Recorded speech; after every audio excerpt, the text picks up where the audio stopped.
There we go.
Hello, can anyone hear me? I can hear you. Hello. I can hear you. Yep, I can. Hello. Hi. Hello. Hi. Hello, everyone. Hi, everyone. Oh, hello. This is exciting. Oh. Yep. Hi. Oh, hello. Hello. Hi. Oh, it's so cute.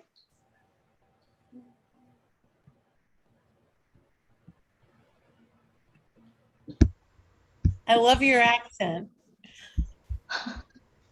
Was it me? Yeah. Oh, thank you. Oh, by the way, I'm looking that way, just the iPad, I can't turn it around for some reason.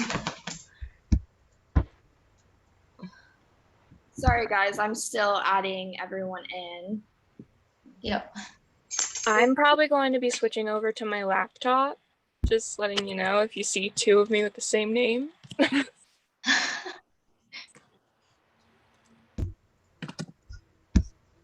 I don't know why my camera isn't working. I think my camera just on this computer just doesn't work, so I can't turn it Yeah, on. same.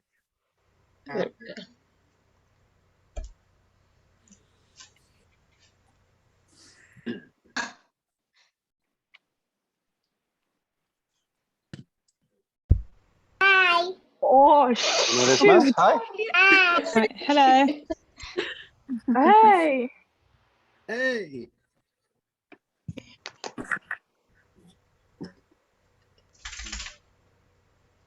Jeffrey, good morning. Good morning, HRers. Oh my gosh, so cool. Oh, and I'm muted. Good morning, everyone. Good morning. Good morning. Morning. Morning. Good morning. Morning.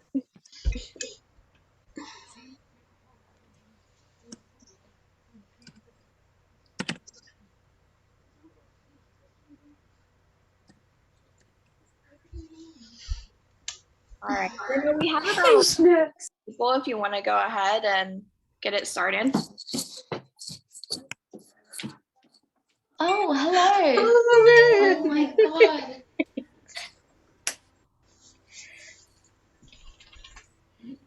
Oh, happy 828 day, everyone. Happy Yes, 828 day. happy So 828. Oh my gosh, good to see you. Hello, can you hear me? Oh, You're Yeah. hearing me? yes. Yeah. Yep, Yeah. we can hear you. All right, Good. I'm just joining from my laptop, so I'll log off on my phone. Yeah.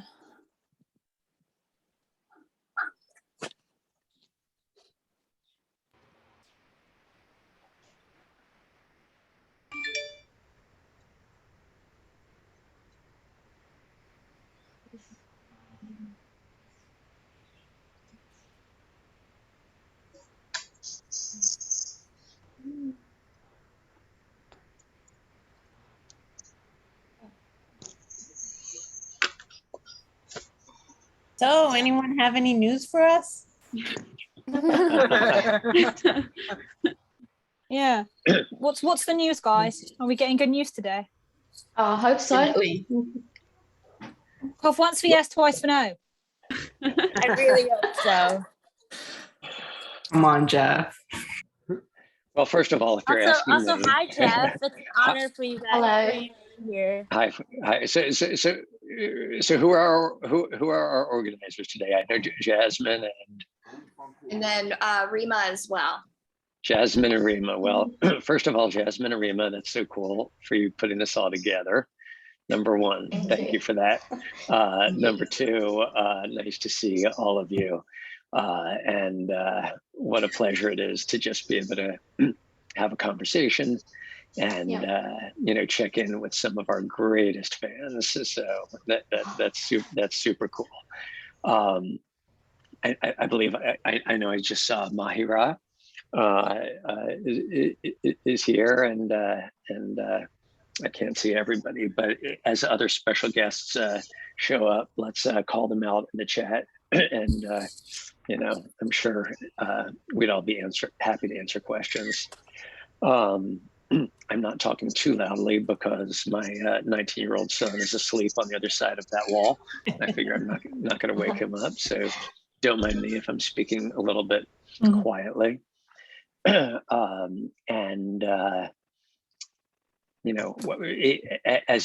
you've all kind of sensed by now, we're on the verge of a very big victory for all of us, and that's not something that I can talk about on this Zoom, but keep your eyes very closely peeled to social. Yes. And as we like to say in the Manifest universe, all good things. Is that Jeff, right? Yeah. Hey, it's my good friend, my director, Mike Smith. What's up? Hi. Hey, everybody. Hi. Everybody. Hi, I don't want to interrupt Jeff. Hey. Jeff's the star. But I did want to just come on and say hi to everyone. Wow, this is awesome. Hello. Hello. How do I change my name on here? And I think I saw we have the Director Vance on here as well. Daryl Edwards. Where's Daryl Edwards? There he is. Make some noise. Make some noise. Wait, Make I some can't noise. see. Make some noise, Daryl Edwards. Oh my god. It's like. Daryl, unmute. This is Daryl. so exciting. Oh my god, there he is. Hello. Can anybody hear me? Yeah, we can hear you. Yes. Hear you. Hi. Welcome. Hello.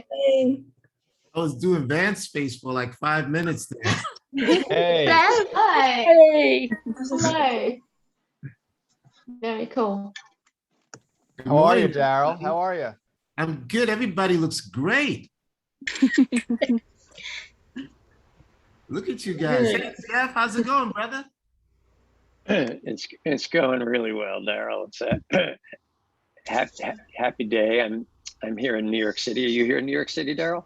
I am right here in my apartment in Washington Heights, New York. Love it. And Mahira Kakar is here. Mahira, say hello to everybody. Hi, everyone. Hey. Hi. God. Hello.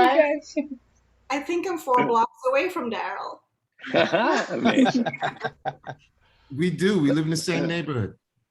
Oh, wow. I'm in Midwood, Brooklyn. Oh, wow. So what did I miss, Jeff? What were you when I got on? You were talking to everyone and Hey, hold on a minute. Hey, Mike, how you doing? Hey, man? how are you, Daryl? Hey, Ma, All how right. are you guys? Been good. Been amazing watching all this unfold on social media over the last 2 months. It's really been crazy. It's really been crazy. But what did I miss? I'm sorry, Jeff. No, you didn't miss anything. I just was telling the group that there's not going to be any specific news announced on this Zoom, but that everybody should keep their eyes very closely peeled to social. And then I invoked Romans 8:28 and said, all good things.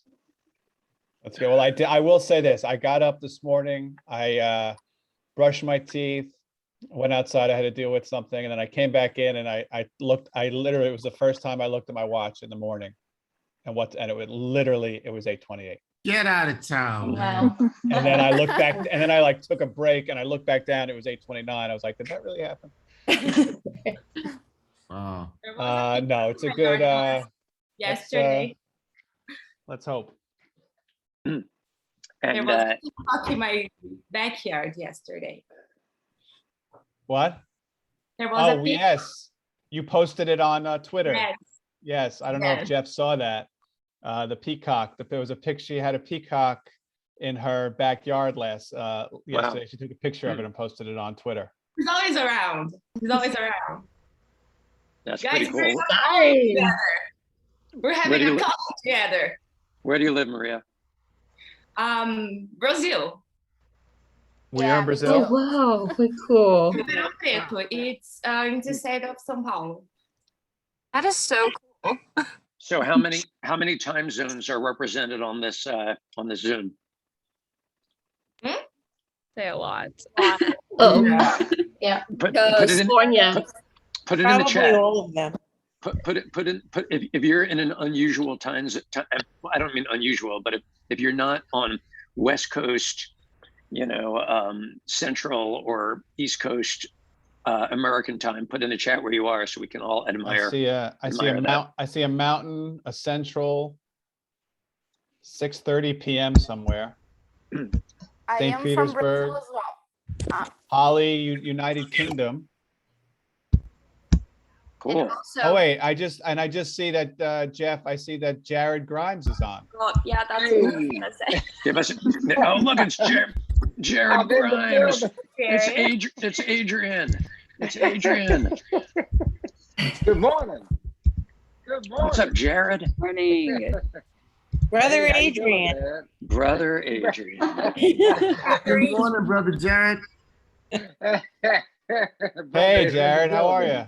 Hello. Hey guys, how you doing? I'm hanging out, man. I'm trying to see what's going on 828. Hey, Mike and Jared, am I right that Mike, did you direct Jared's first episode? Is that your first episode, Jared? 110? And I know exactly what you're going to say as he's wearing that hat. Remember we had the fitting? Yeah. Well, no, I do remember. The answer that. is yes. Yes, I did his first episode when he's walking down the street and sees all the fans, and they bow to him. Oh yeah. Oh man, that was. No, I did that, bizarre, and then the next year I did Jared walking down the alley. Oh yeah, that's right. Oh my God. Seeing all the three figures converge on him down, and that's one of my favorite shots actually, from behind in the beautiful shadow.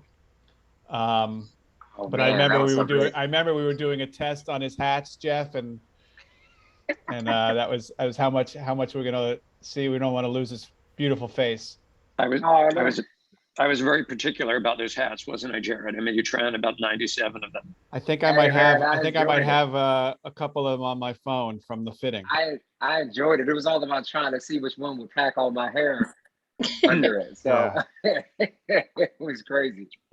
And I will say, I don't know if the fans are aware of just how talented Jared is. One of the best tap dancers you'll ever see. And if you have a chance to see his Instagram, and I heard this from your friend, actor Dule Hill. I was working with him, and he mentioned, oh, you work with Jared Grimes, man, you got to have him. You have to have him tap dance. He's the best. So I know you post some of your dancing on Instagram, but it's really amazing. Yeah, man. I have some happy feet from time to time. Maybe Sure. there could be like a Manifest musical episode or something. There we go. Stop dancing. Hey, that would be. I would love to see Daryl Vance. I'd love to see him tap dance. Yeah, that will never happen. But I've seen Mr. Grimes dance. He is unbelievable. Yeah. Thank you so much. He's a Broadway talent as well. I don't know if many of you know that. Oh man, I try to sprinkle some energy as many places I can in the arts. So I'm always thankful for people to come out and enjoy some singing or dancing or anything that makes you smile, for sure. You could have it where you're in a dream. You're dreaming of tap dancing there. I'm a really good slow. I'm a I really think good slow dancer. That's about it. I remember there was an episode in the club where I think that Jared was and I Jeff. like I that think this was one of the tests we did, Jeff, for you. I'm not sure you were too happy about it though. Very good. That's where I had to that's where I had to grow the hair on my face too for that episode. And I'm doing it now too for another project, but I'm not used to having hair on my face like that. So I remember like over the course of those episodes, I was just like, man, I feel crazy because there's like new hairs coming into my face, and it's like I felt like my face was trying to be like super adult, but the baby in me was trying to hold the hairs back. So it was just like it was so bizarre. And then when I saw it on when I actually saw the episodes air, I was like, no, that's a little mustache, halfway mustache is not so bad. So it was the hair. Yeah, it's just I haven't really been able to grow like facial hair. So I think actually Manifest is the first time that I actually had to actually grow as much facial hair as I possibly could for those episodes that we did. We were under the bridge and everything, and in the hospital and stuff. So, oh man. Right. Oh, under the bridge when you went swimming. Oh yeah, in the East River. That was fun. Oh man.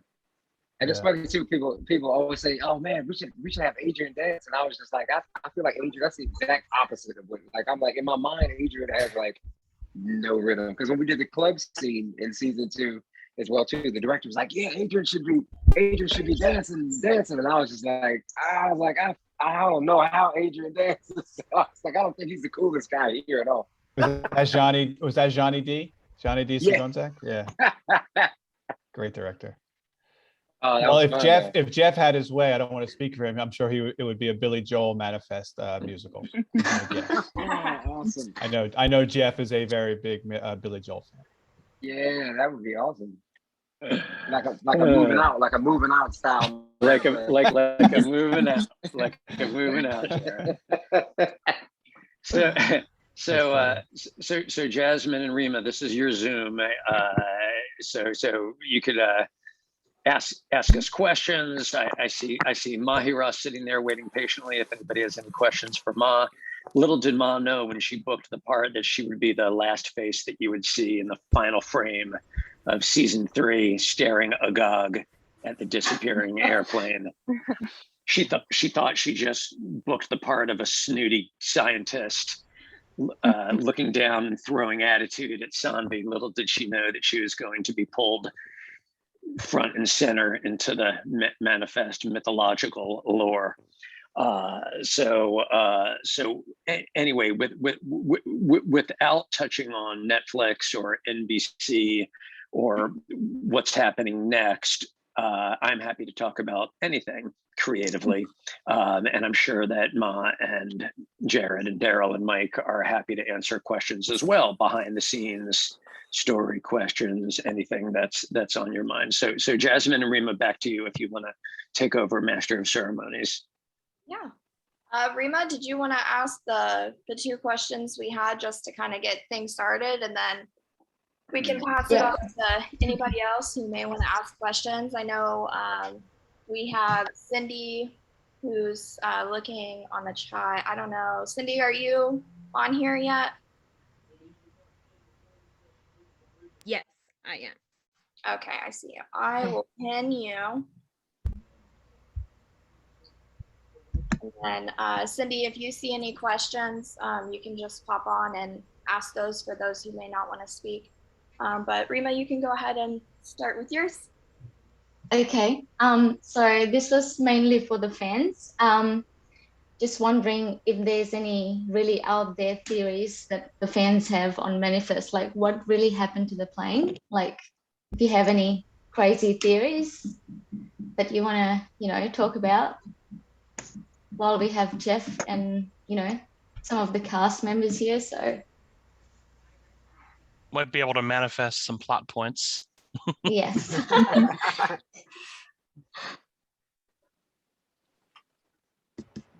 tried to figure things out, but I can't.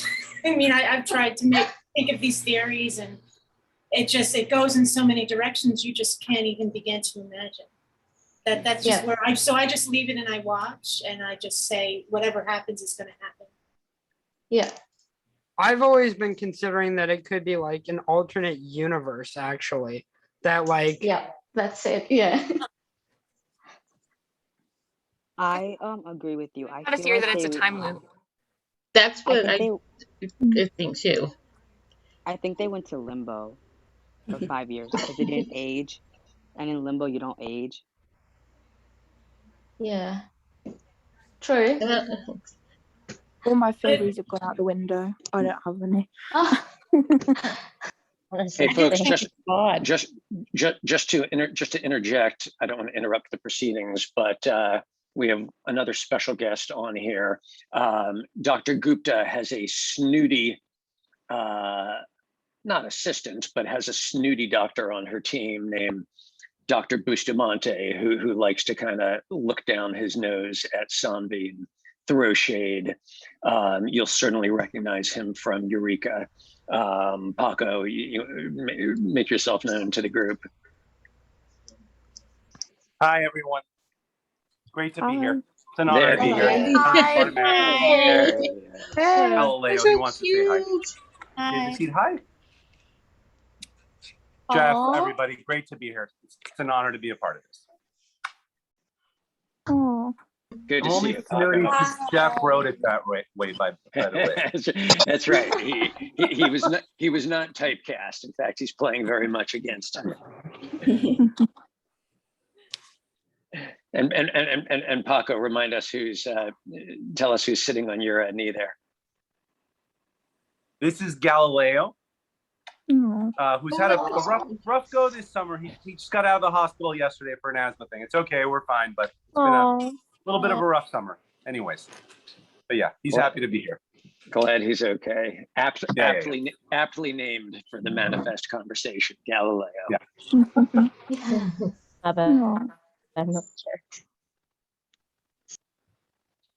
And then Rima, what was your second question we had? Yep. Why, what's the reason for loving Manifest?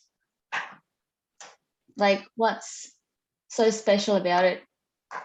Everything. I mean, everything, exactly. Absolutely I have watched every single thing. I've watched it so many times. I don't even know how many times I could count, but I've watched it so many times. Yeah. Same. And and the fandom as well is pretty great. Yeah. Fandom's awesome. Fandom's amazing.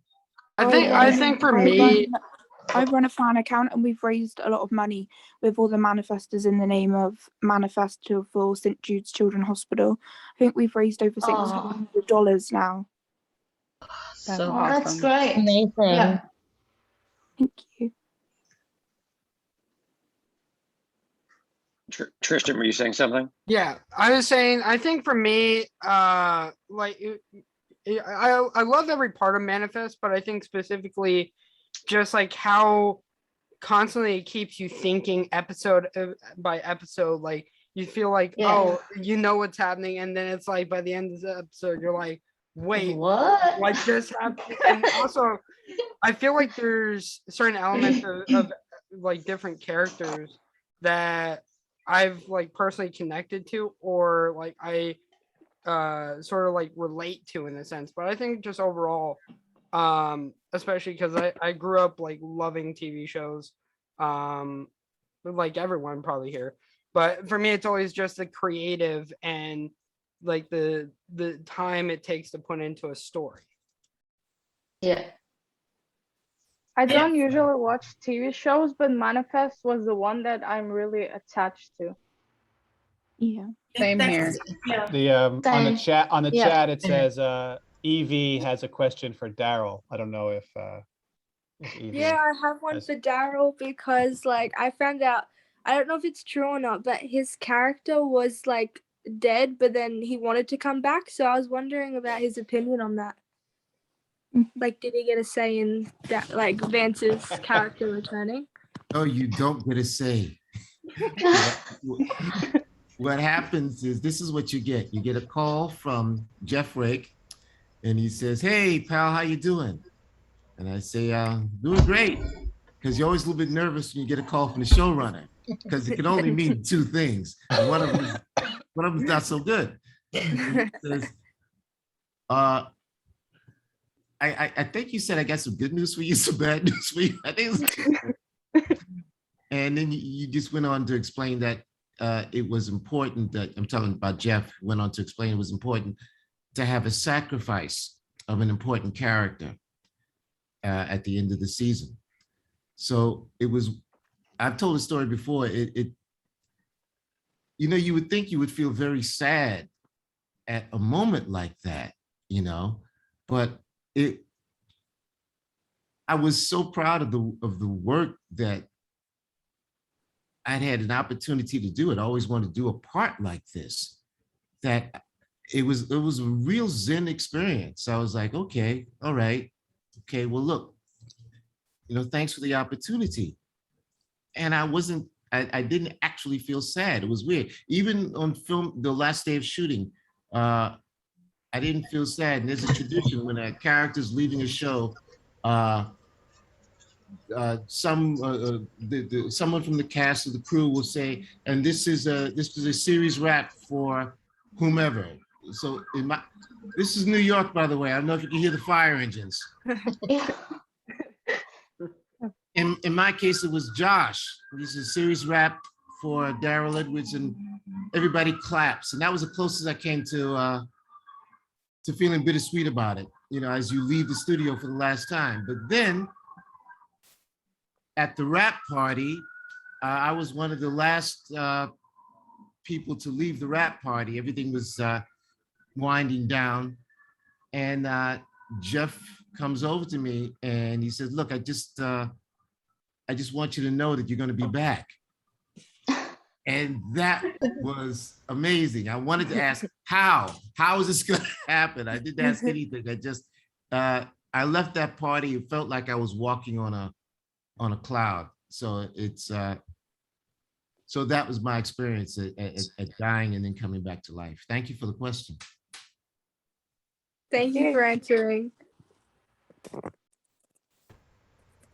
I see someone said they had a question for Jeff. I don't know if. Yeah, I do. I have a question for Jeff. I heard like back in season 1, we touched on like Jared and Michaela's backstory, like a little bit about the academy. So I was wondering if you could tell us like the whole backstory of how they met and stuff. This is such a good question. You know, to be honest with you, we've kind of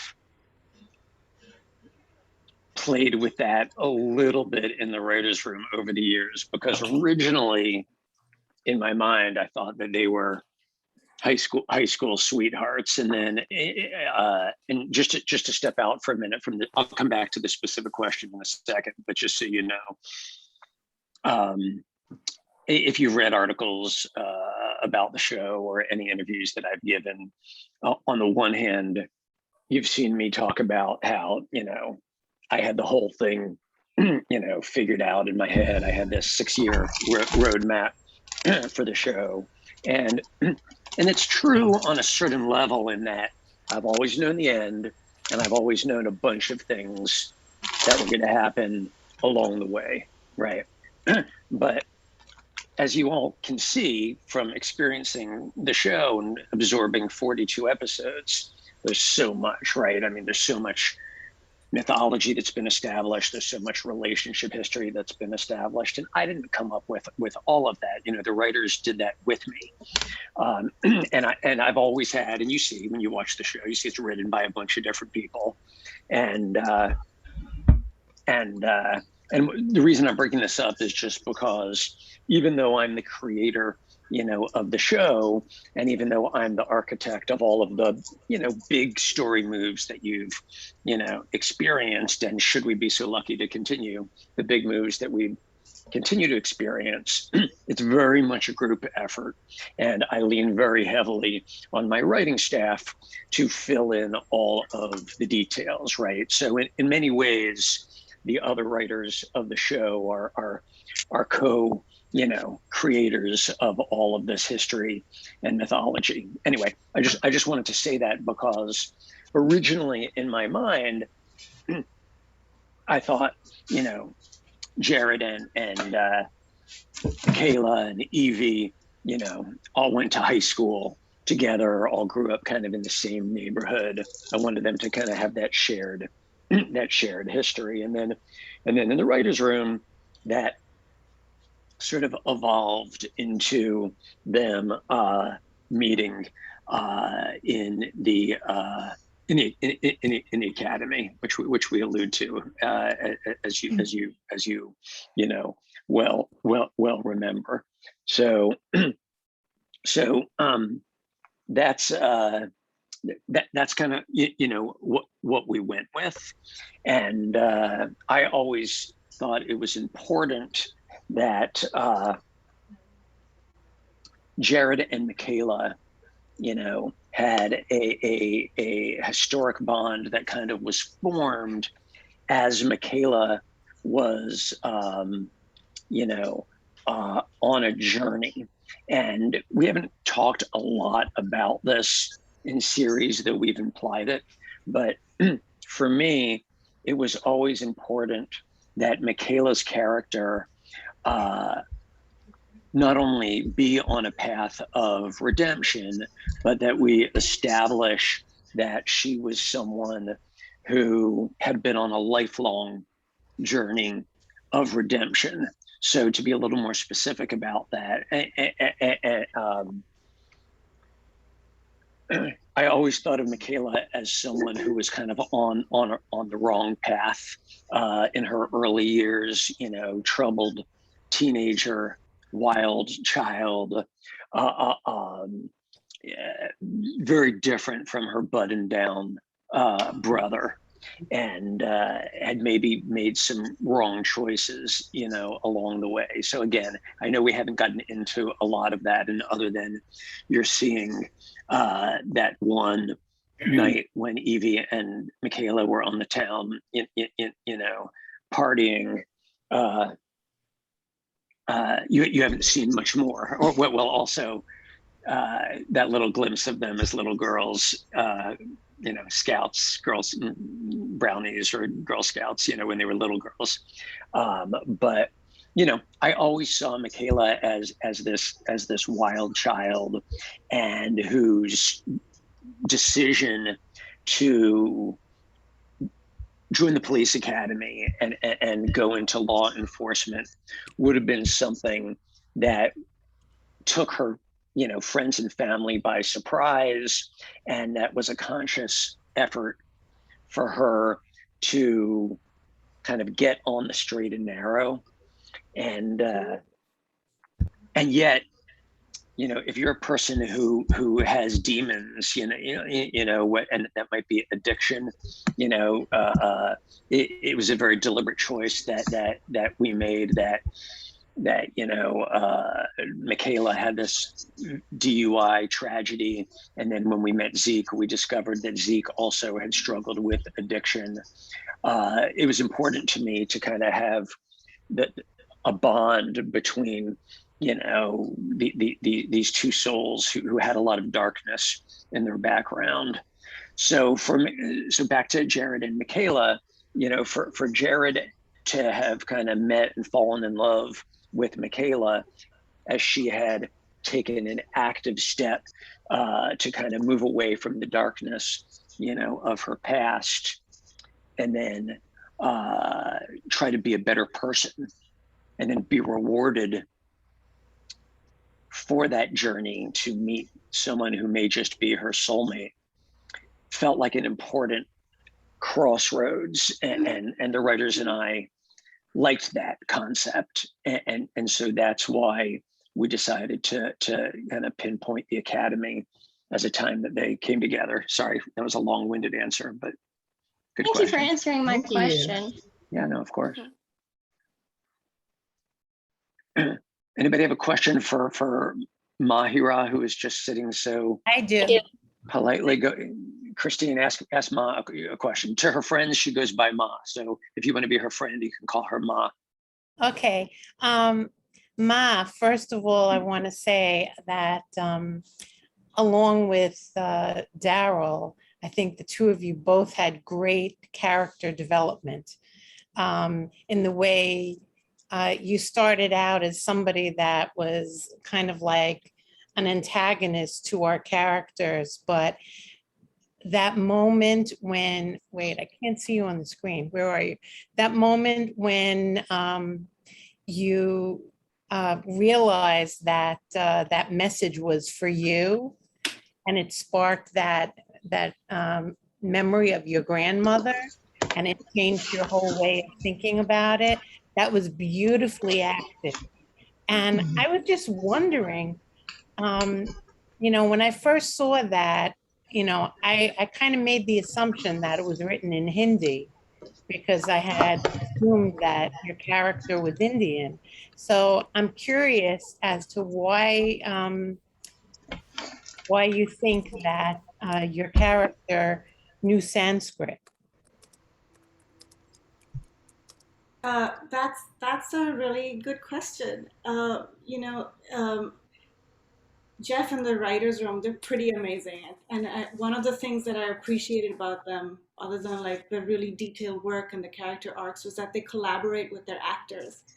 So Jeff came up to me and he actually asked, he was like, do you think this would be written in Sanskrit? And I thought, yeah, I think she's a person who's academically minded and has molded herself that way. And so I was like, yeah, I think yes, she would know Sanskrit. And I do know, I spent some of my formative years in India, and Sanskrit was definitely on the table as one of the subjects you could study if you wanted to. Does that answer your question? And thank you so much for your comments. No, it's very interesting. And I'm also very interested in Indian culture and Bollywood movies and things like that. You know, so, and I'm a linguist, so that's why I was curious. Oh, cool. But Ma, on the day that you very shot much. that scene, I remember Jeff came over to you with the script. Do you remember that? And he was asking you about the translation of some of the dialogue and it was interesting watching the two of you collaborate on the actual text of the scene. Yeah, it was so cool because as an actor, you live for stuff like that, you know? You're like, oh, I get to do more. I get to explore more. I get to add more to the character. And the showrunner wants to like build this with me. It just becomes very cool as an actor when you get those opportunities. It Can I butt in and say, acted. I was actually there that day. That was the same day I met Jeff. This is Dr. Bustamante from 3 episodes. And I thought that was the coolest thing, that he was going up to Ma and asking her about the finale. And I was just privileged to like, oh my God, I'm getting info about the finale. Like, this is crazy. It was really beautiful to experience that. That's cool. So I think Rima and I wanted to take a second. I know everybody has prepared posters or something of the sorts. And I think it would be cool if when we take the picture, the cast and the crew are with us. So if you guys wanted to go ahead and get those ready and we can show them all. And then I think we have like 3 screens of people. So it'll probably take me a second to take pictures of everyone. And then my thought was, I know Jeff can't say anything on the call now, but maybe we'll hear some news. So I figured we can hold both. And if it does get saved, we can post the other one later. Thank you so much, Jasmine, for all this. Yeah. This is amazing. Oh my goodness. No, you never have to thank me. This is the greatest journey of my lifetime. And I'm the one who thanks all of you. And I know that Mike and the actors and all the cast and crew of the show feel the same way. You know, thank you. Thank you. I love all this art, folks. It's amazing. It's amazing. Jeff, I don't know if you can see this, but this is actually a season 1 signed poster I'm Oh, actually wow. giving away to anyone across the world. Oh man, That's awesome. Yeah. love it. Unfortunately, eBay like pinged me one day and they're like, manifest memorabilia. I was like, I hate you, but yes. And I was lucky to get my hands on like 2 signed posters. So I have one for myself and I was like, let's give one away to people. That's cool.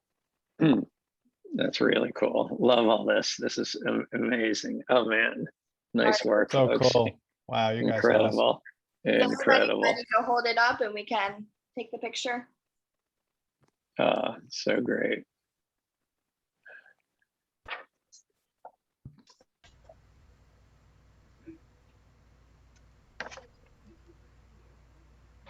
But this one's the wrong way around.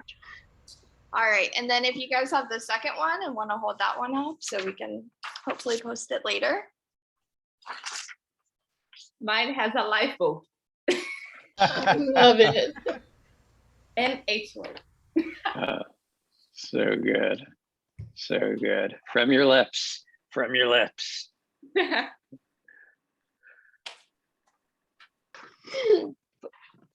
right. I think we're good. That's awesome. I know we asked this question earlier and kind of moved on, but I just wanted to circle back. So I know I posted this on Twitter a while back about kind of what this show and this fandom as a whole means to me. But with everyone here, I definitely just want to reiterate. So, and I'll just keep it short and sweet, but I have been through a lot in life. Went through 3 years of abuse and just kind of lost everything, all of my personality, my life. I mean, I just was not a whole lot after that. And so recently I've started that healing process and claiming back my life and finding the things that I enjoy. And this is one of the first and the biggest step to that, finding, I mean, we have 64 people here that I've connected with and built friendships with. And I've gotten a chance to interact with the cast and of course, Jeff and Mike and everyone. And so this has just been a really big part of finding out who I am and finding like a sense of belonging here. That's cute. It's beautiful. Right. Thank you for sharing that with us. Yeah. It's beautiful. Yeah. Does anybody else have any questions? We got a gift from Zoom, so the 40-minute limit is off. So if I wrote to go until 10, we can do that.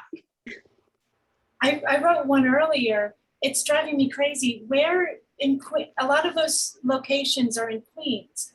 Where is Ben's house? Is that Rego Park or is that in another area? Because it's driving me crazy, all of these locations. Daryl, do you know where you're talking about when we read advances in the season 3 finale?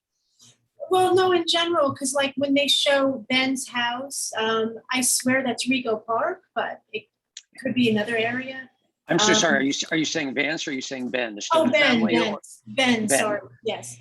The Stone family house is in a neighborhood of Queens called Hollis Hills. Okay, but in reality, that's where the actual filming location is? Yeah, yeah. In the story, I think we've talked about it in the story as being Hollis Hills, and if not, that's where it's intended to be. I always kind of thought that the neighborhood where we shot it made story sense for us, and it's a middle class neighborhood in the heart of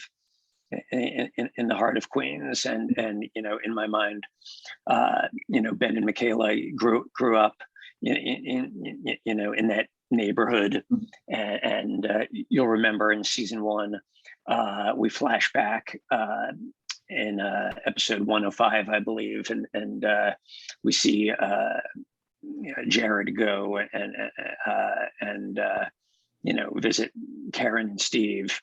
and their home, and I always pictured them all kind of, they're neighborhood people. You grow up in a neighborhood that's comfortable and you stay there, and I always kind of pictured them doing just that. Because I notice all of these New York locations, and sometimes I can figure it out, and sometimes I'm like, I'm not sure. I have a question.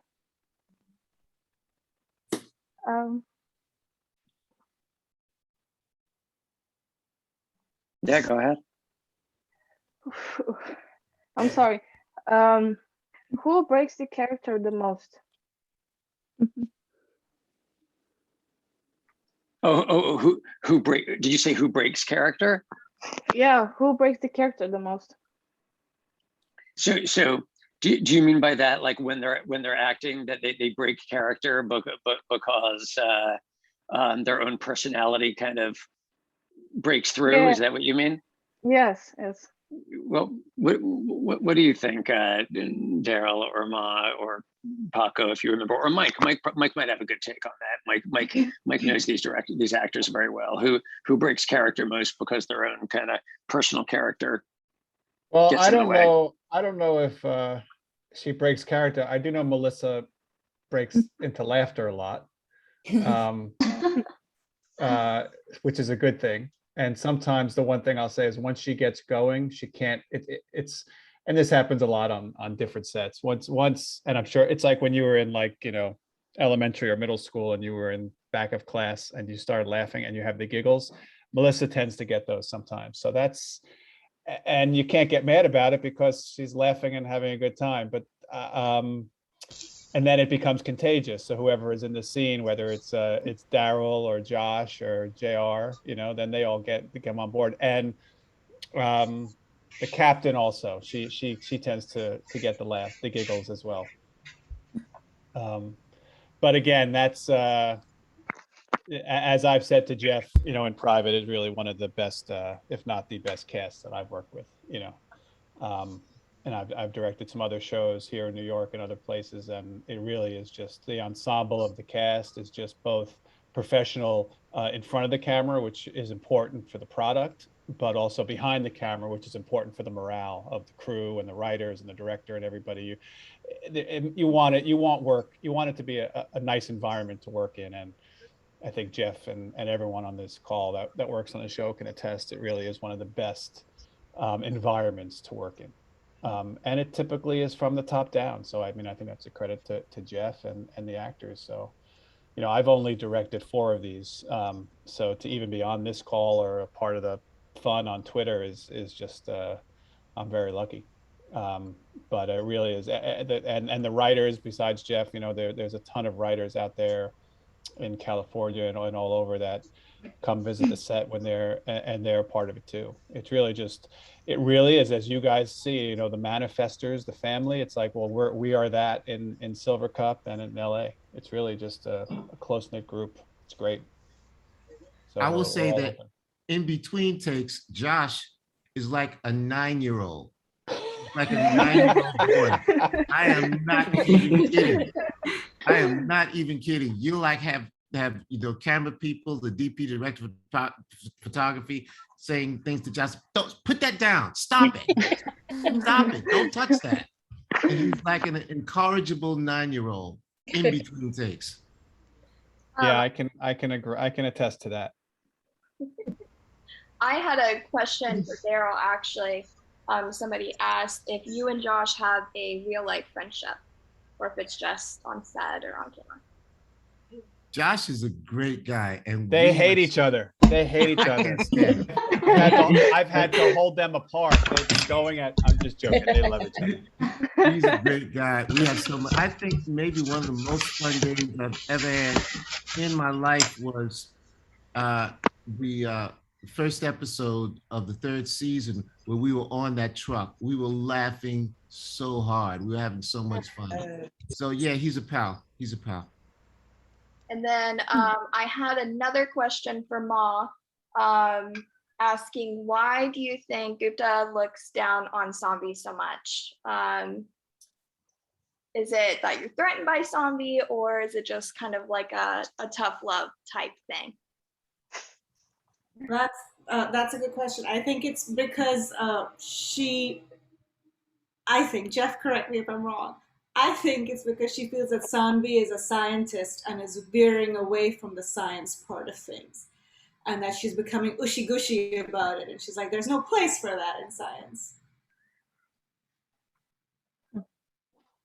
But I think she comes around. I think she comes around to being like, oh, I think this lady is much smarter than I gave her credit for.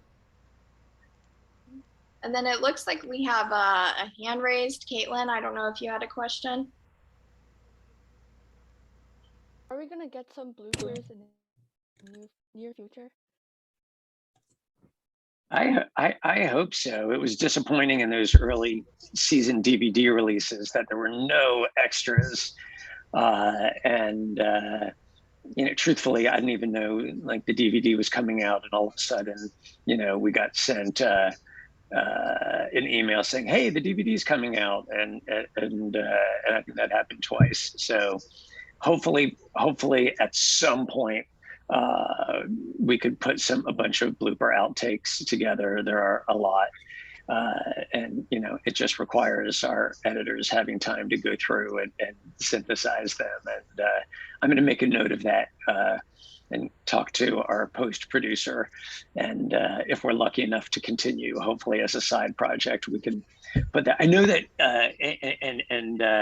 Daryl and Mike may recall, I think in season 1 at the wrap party, I think we had bloopers. And so I know that we started to assemble them, but nobody got to see them other than, you know, the 100 people who were at that party. So I'm sure they all exist in a file somewhere. And I'm gonna make a note right now and see if we can, you know, bring those to light at some point. That would be fun. It looks like Lexi has her hand raised as well for a question. Sure. I have a question for Jeff. So if you could have anyone at all guest star on the show, who would it be and why, and what character would they play?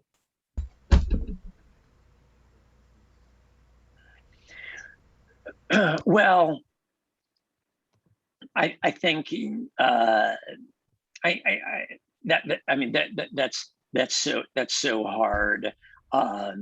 You know, it's a tricky thing when you contemplate bringing a well-known celebrity into a story, because it's cool on the one hand, and you go, oh look, it's you know, that person who I love from that other TV show or from that movie.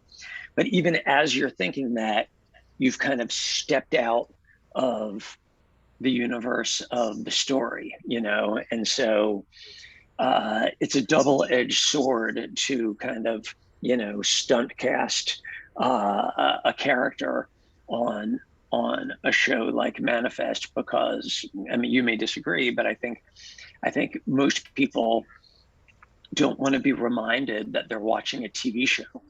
You know, when we watch an episode of Manifest, you want to just kind of be in the world and just kind of accept the reality of the Manifest universe. So even though, you know, I'm a huge fan of many, you know, actors and I love their work, I'm not sure that I would want to bring a recognizable face into our story, because I think it would take you out of the story. All of that said, the obvious answer is that Ginny, Josh's wife, would be the best guest star to come on to Manifest, and I think she would either play, you know, an old flame of Ben's, or maybe some cruel villain who kind of goes up against Ben in some way that would be so against character, because she's the loveliest person in the world. Thank you so much for answering my question. You're very welcome. And then it looks like Holly's next. She has another question. I was wondering what the casting process like, and was it hard to try and find characters match the characters you had pictured in your head when you came up with the idea originally? Really good question. I mean, some harder than others. I mean, I've talked a little bit about some of this in some articles in the past. Melissa just showed up. She just showed up to the audition, and she was the second person who ever read the words. She was for Michaela. She was the second audition. The second. You know, you might audition hundreds of people for a role, and so like we saw somebody at 9 a.m. and then they walked out, and then we saw somebody like at 9:07 on the first day of casting, and it was this woman, Melissa Roxburgh, and I didn't know who she was. And she walked in, and she did. I think she had 3 scenes in the side. You know, she had 3 audition scenes, and the second one, maybe I don't remember what the first one was, but the second one was that incredibly powerful speech that she makes to Jared in the pilot episode. You guys all know the scene on the front porch. Yeah. When you know, Jared shows up to kind of, you know, confront her about is that when it is? Yeah, I think he shows up to confront her about the dogs, and yeah, because I think the first audition scene was that when she first encounters Jared outside the precinct, and then the second scene was that incredible speech, you know, that she gives to him. And so this actress, Melissa Roxburgh, who I did not know, walked in, and the lines were memorized, and she just spit it out. And I just kind of stared, kind of agog, like, how did that just happen? And so like 10 minutes into, you know, like the first day of casting, we had found Michaela, the star of the show. And that was insane. Other people were harder, you know. It took a long time to find Grace. You know, Athena lived in Toronto at the time, and we weren't casting up in Toronto. We didn't have a casting director up there. She submitted her audition, like a selfie audition. And I just, you know, watched it on like a grainy, you shouldn't even go into like a studio. I think she just like literally iPhone, and same with Luna. And so, you know, some were easy, some were hard. Daryl famously, I think, auditioned for Captain Daly before we slided him over to Director Vance. And so you never know, you know how it's gonna go down. Mahira is sort of the same way. Not that it took a long time, but we definitely saw a bunch of people for that role, and this is going to sound a little bit rude, or maybe not, but maybe you won't think it's rude, but it sounds, in my mind, it's rude. Like when I'm watching an audition, I can tell like in 5 seconds if you're the person or not. And you know, like a sentence comes out of your mouth, and it's like it's real or it's not, it's authentic or it's not, you know. And so, you know, Mahira was an example of just like, you know, I knew that Dr. Gupta, you know, was incredibly intelligent, was a little bit cocky, was tough, you know, but like I knew that she wasn't gonna have to try hard to sell any of that. And a lot of actors came in for Dr. Gupta, and they were just kind of like, you know, you just felt them pushing, you kind of felt them acting, you know, and then then Mahira's audition came on, and again, it was just Ma, you didn't go into right? It was just on tape, right? You never went into a casting director's office, I don't think. And just one sentence came out of her mouth, and I just looked and I went, oh my God, it's her. It was just so natural, and that's the trick. And if any of you are aspiring actors out there, the trick is not to do a lot of acting. The trick is to do very little acting. Of course you're acting, but it shouldn't feel like you're acting. And same with Paco, by the way, he just kind of like, he just threw it away. Do you know what I mean by threw it away? He just kind of like, he just said the lines, he didn't have to like put a lot of top spin on the lines. The best actors can just kind of like have enough confidence to just spit the words out, because that's real life. Like I'm not putting on a whole show in having a conversation with you right now, and for an actor to be believable, it should feel like they're just having a conversation, with you. And whether it's Paco, whether it's Daryl, whether it's Ma, whether it's Jared, or any of the other actors who you love, from the show, the reason they're so good is because you believe them. And sure, sometimes it's harder than other times to find someone who you just believe when they say the words. And for me, that's what it's all about. The show is so big. The show is so out there. The show is so heightened. You're not going to believe any of it if you don't believe the actors. Then it looks like Keith has a question. Oh, I'm sorry, really quick. I want to be respectful of everybody's time. Jeff, everybody, how many questions or how late are you guys okay staying till before you've got to go? I can hang for 5 more minutes. Okay. All right. So we'll try to get a few more questions. And Keith, if you want to ask your question. Yeah. I can hang for 6 more minutes. There you go. Can you guys hear me okay? Yeah. All right. Yeah. So I just had a question that just kind of popped in my head as we were talking about celebrity cameos and things like that. With so many other TV shows out there that take place in New York City, right? In this era, have you ever thought of a crossover episode or anything like that? Even, obviously we don't know necessarily the future of the show, but when you were airing on NBC, there's so many shows on NBC that take place in New York. Is that anything that ever came up or was discussed?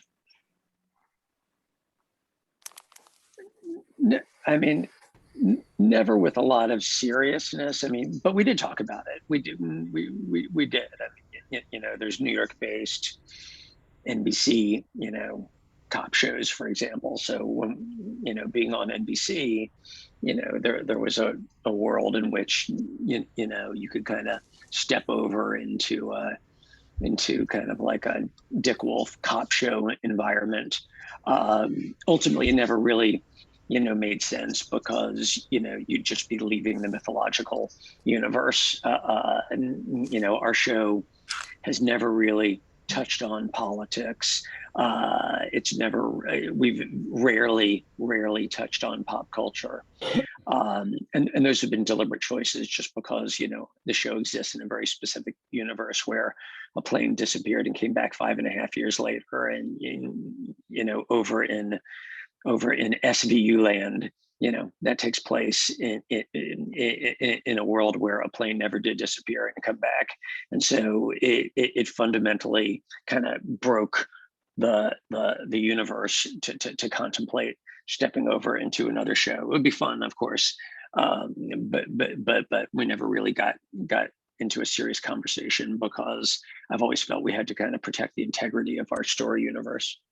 And the other thing, Jeff, which I know came up this year with COVID is, your show Manifest takes place, at least the first 3 seasons, in 2000 and a very specific time, whereas a lot of these shows have progressed as the actual dates have progressed. So I know this year with COVID, there were a lot of shows in New York and around the country that actually filmed present day and had their actors wear masks, and we had to be very careful. I remember season 3 to make sure that while COVID was we were experiencing COVID while we were filming, we absolutely couldn't see the idea of masks and goggles in the streets of New York, because Manifest so far up to season 3 took place in 2018 or 19, whatever that was, before COVID. Good point. Thank you. I have a question, and I don't know how to raise the hand here. Was there any like really interesting scene that didn't make the final cut? Yeah, always. Every episode comes in a little bit too long, and we have to make hard choices. And so I imagine that all the actors on the Zoom probably have experienced watching an episode, and often it's not the scene was cut, but the scene was shortened, and an actor might be watching and waiting for their favorite line to come up, and then whoops, it just didn't happen. And that was because the episode could only be a finite number of minutes, we've just had to make some hard choices over the years. I'm trying to think if there's one specific scene that nothing's going to occur to me right now. I'm sure I'll think of something later, but it's happened a lot. I mean, any actors on the Zoom have an example in their head of a scene that they shot that didn't make it on the air?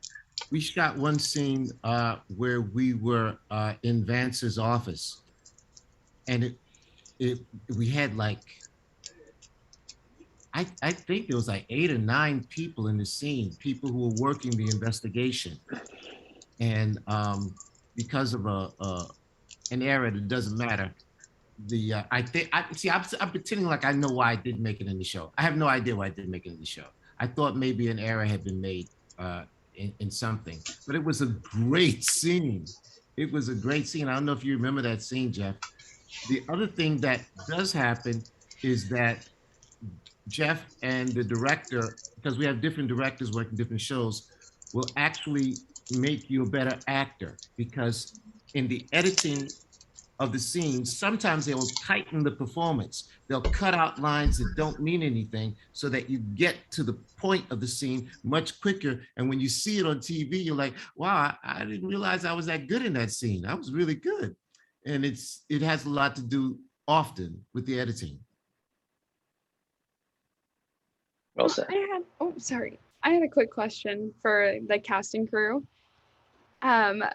So my sister and I were able to go to the screening at Comic-Con, and it's been really cool to kind of see the journey the show has been on. And I was wondering if over the years there's a specific moment, either on screen or off screen, that kind of stands out to you guys over this journey of the show.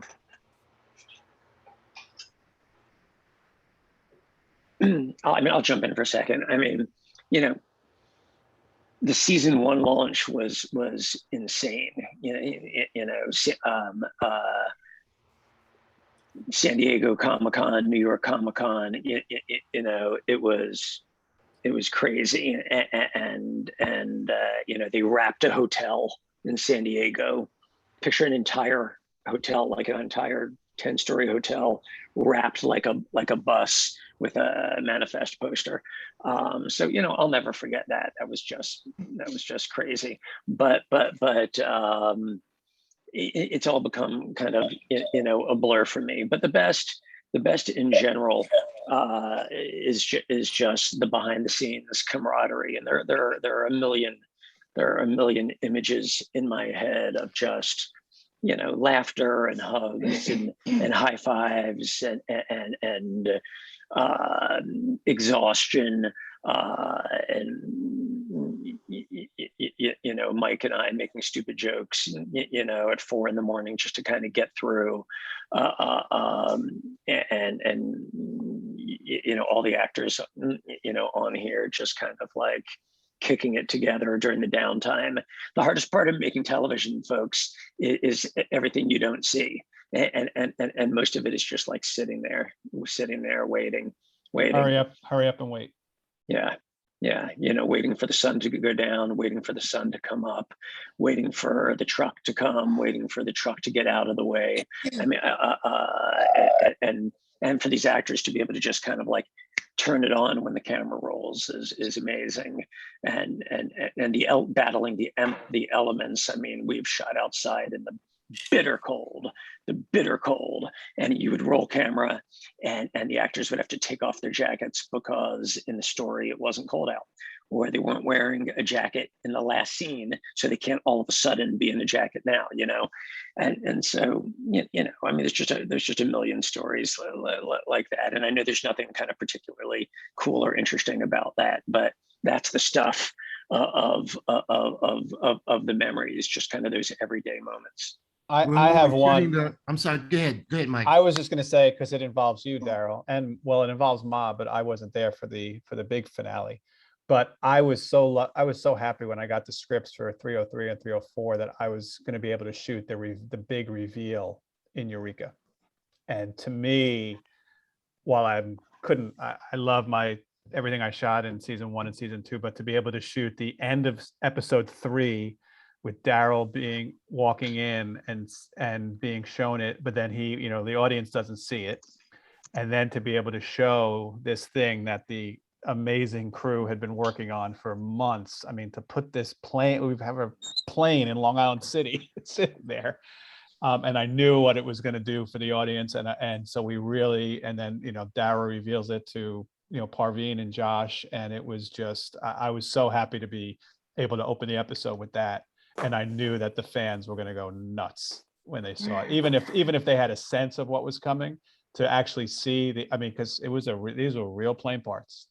And then I will say this, what you don't know is I directed episode 3 and 4, and then I had a sense of what was coming down the road, but then I I probably could have if I bugged Jeff enough, but I didn't read the script. So I remember watching the finale of season 3 as a viewer. And I turned it on, and then I saw Ma walk out there and the plane disappear, and I was like, awesome. Sorry, Daryl, I know I cut you off, but that for me, just to add to what you said, your direction in that scene, I think you said, this is your one chance to be big. This is the most amazing thing you've ever seen in your life, and play it like that. And the audience didn't see it. So we had to go off because I believe, and Jeff can confirm with a final cut, I believe we ended that episode on Daryl's face seeing something, but the audience doesn't see it.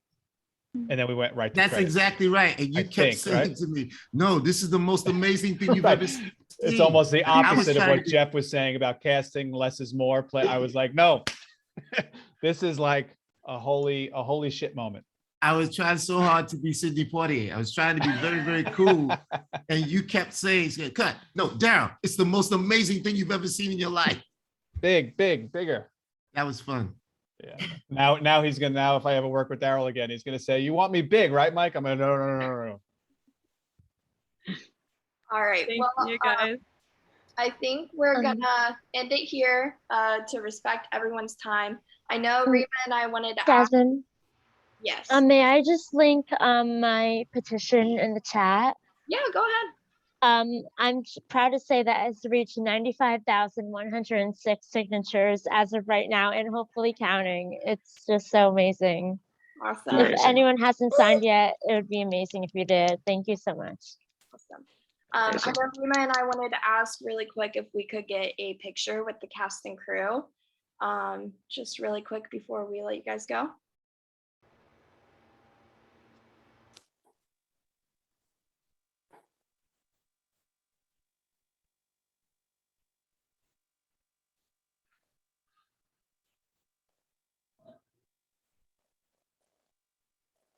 Okay, I think we're good. All right. Thank you guys, everyone, for coming, and especially thank you Yeah. to the cast and Thank crew. you. Thank Thank you. On behalf of the entire Thank you. cast Thank and you, crew, everyone. I want to thank Thank you. everybody. Thank you. This was Thank you. a dream. Thank you, Thank you, everyone. everybody. Amazing. Thank you so much. Thank you so much. Happy Thank you so much. A2A2. Happy Thank you. A2A. Van, Jeff, Bye. everyone, Michael, all of you. Thank you.